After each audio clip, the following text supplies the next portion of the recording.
kiamah dan siksa di alam kubur. Jika Utsman bin Affan berdiri di pemakaman, beliau menangis hingga air mata membasahi janggutnya. Beliau ditanya, jika disebutkan surga dan neraka engkau tidak menangis, akan tetapi mengapa jika mengingat kubur engkau malah menangis? Utsman bin Affan menjawab, Rasulullah SAW pernah bersabda, kubur adalah tempat persinggahan pertama dari rentetan perjalanan akhirat. Jika seorang selamat darinya, maka akan mudah menempuh perjalanan yang berikutnya. Namun jika ia tidak selamat, maka akan sulit menempuh perjalanan yang berikutnya. Dalam kitab Sahih Muslim, terdapat hadis dari Al-Bara bin Azib radhiyallahu anhu. Beliau membicarakan mengenai firman Allah Ta'ala. Allah meneguhkan iman orang-orang yang beriman dengan ucapan yang teguh itu di dalam kehidupan di dunia dan akhirat. Dan Allah menyesatkan orang-orang yang zalim dan memperbuat apa yang dia hendaki. Quran Surat Ibrahim ayat 27. Al-Bara bin Azib mengatakan, ayat ini turun untuk menjelaskan adanya siksa kubur. Hadis riwayat Muslim. Dari Abu Hurairah, Rasulullah SAW bersabda, jika salah seorang di antara kalian selesai tasyahud akhir sebelum salam, mintalah perlindungan pada Allah dari 4 hal. Pertama, siksa neraka jahanam.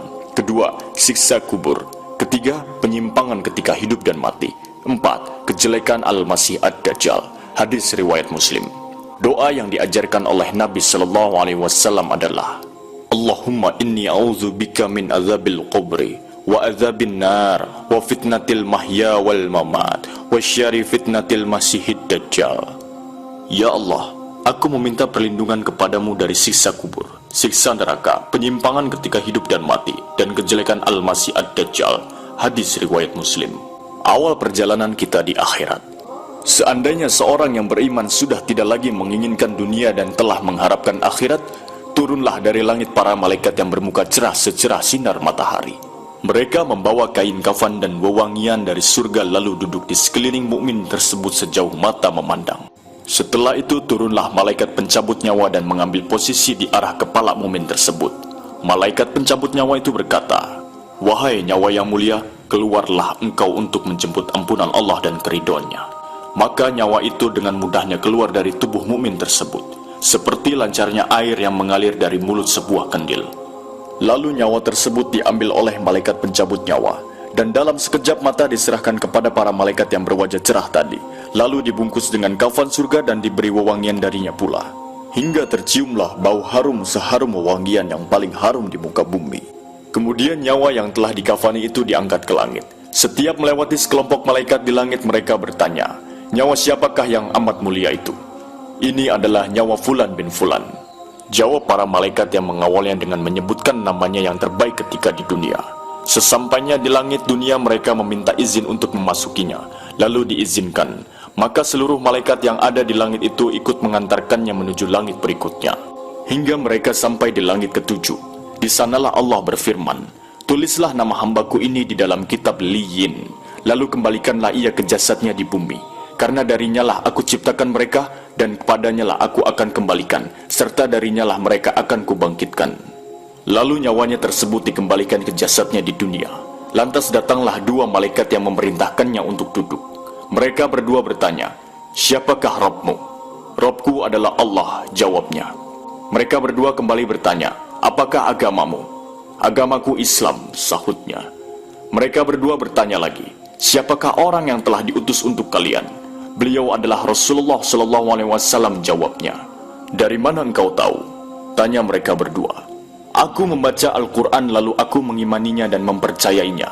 Tiba-tiba terdengarlah suara dari langit yang menyeru, hambaku benar, maka hamparkanlah surga baginya, berilah dia pakaian darinya, lalu bukakanlah pintu ke arahnya. Maka menghembuslah angin segar dan harumnya surga, lalu kuburannya diluaskan sepanjang mata memandang. Saat itu datanglah seorang pemuda asing, yang amat tampan memakai pakaian yang sangat indah dan berbau harum sekali. Seraya berkata, bergembiralah, inilah hari yang telah dijanjikan dulu bagimu. Mukmin tadi bertanya, siapakah engkau? Wajahmu menandakan kebaikan. Aku adalah amal salehmu, jawabnya.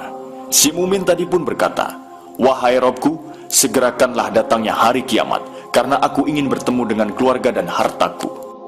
Adapun orang kafir, di saat dia dalam keadaan tidak mengharapkan akhirat dan masih menginginkan keindahan duniawi, turunlah dari langit malaikat yang bermuka hitam sambil membawa kain mori kasar. Lalu mereka duduk di sekelilingnya. Saat itu turunlah malaikat pencabut nyawa dan duduk di arah kepalanya seraya berkata, "Wahai nyawa yang hina, keluarlah dan jemputlah kemurkaan dan kemarahan Allah." Maka nyawa orang kafir tadi berlarian di sekujur tubuhnya. Maka malaikat pencabut nyawa tadi mencabut nyawa tersebut dengan paksa, sebagaimana seseorang yang menarik besi beruji yang menempel di kapas basah. Begitu nyawa tersebut sudah berada di tangan malaikat pencabut nyawa, sekejap mata diambil oleh para malaikat bermuka hitam yang ada di sekelilingnya. Lalu nyawa tadi segera dibungkus dengan kain mori kasar. Tiba-tiba terciumlah bau busuk sebusuk bangkai yang paling busuk di muka bumi. Lalu nyawa tadi dibawa ke langit. Setiap mereka melewati segerombolan malaikat, mereka selalu ditanya, "Nyawa siapakah yang amat hina ini?" "Ini adalah nyawa Fulan bin Fulan." Jawab mereka dengan namanya yang terburuk ketika di dunia. Sesampainya di langit dunia, mereka minta izin untuk memasukinya, namun tidak diizinkan. Rasulullah membaca firman Allah, "Tidak akan dibukakan bagi mereka orang-orang kafir pintu-pintu langit dan mereka tidak akan masuk surga sampai seandainya unta bisa memasuki lubang jarum sekalipun." Quran Surat Al-A'raf ayat 40. Saat itu Allah berfirman, "Tulislah namanya di dalam sijin di bawah bumi." Kemudian nyawa itu dicampakkan dengan hina dina. Rasulullah SAW membaca firman Allah Ta'ala, "Barang siapa yang mempersekutukan suatu dengan Allah, maka adalah ia seolah-olah jatuh dari langit lalu disambar oleh burung, atau diterbangkan angin ke tempat yang jauh." Quran Surat Al-Hajj ayat 31. Kemudian nyawa tadi dikembalikan ke jasadnya, hingga datanglah dua malaikat yang mendudukkannya seraya bertanya, "Siapakah Rabbmu?" "Aku tidak tahu," jawabnya. Mereka berdua kembali bertanya, "Apakah agamamu?" "Aku tidak tahu," sahutnya. Mereka berdua bertanya lagi, "Siapakah orang yang telah diutus untuk kalian?" "Aku tidak tahu," jawabnya. Saat itu terdengar seruan dari langit, "Hambaku telah berdusta, hamparkan neraka baginya dan bukakan pintu ke arahnya." Maka hawa panas dan bau busuk neraka pun bertiup ke dalam kuburannya. Lalu kuburannya dihimpit hingga tulang belulangnya pecah dan menancap satu sama lain. Tiba-tiba datanglah seorang yang bermuka amat buruk, memakai pakaian kotor dan berbau sangat busuk. Seraya berkata, "Aku datang membawa kabar buruk untukmu. Hari ini adalah hari yang telah dijanjikan bagimu." Orang kafir itu seraya bertanya, "Siapakah engkau?"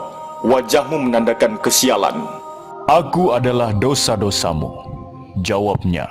"Wahai Robku, janganlah engkau datangkan hari kiamat," seru orang kafir tadi. Itulah dua versi kehidupan orang yang telah masuk liang kubur. Jika kita menginginkan untuk menjadi orang yang dibukakan baginya pintu ke surga dan diluaskan liang kuburnya seluas mata memandang, maka kita berusaha untuk memperbanyak beramal soleh di dunia. Maka mari kita manfaatkan kehidupan dunia yang hanya sementara ini untuk benar-benar beramal soleh. Semoga kelak kita mendapatkan kenikmatan di alam kubur serta dihindarkan dari siksa kubur di dalamnya. Amin. Semoga video ini dapat mengingatkan kita akan kematian, dan kita dapat memperbaiki amal-amal kita untuk bekal kita kelak. Terima kasih sudah menonton, dukung channelnya, subscribe, like, komen, dan share.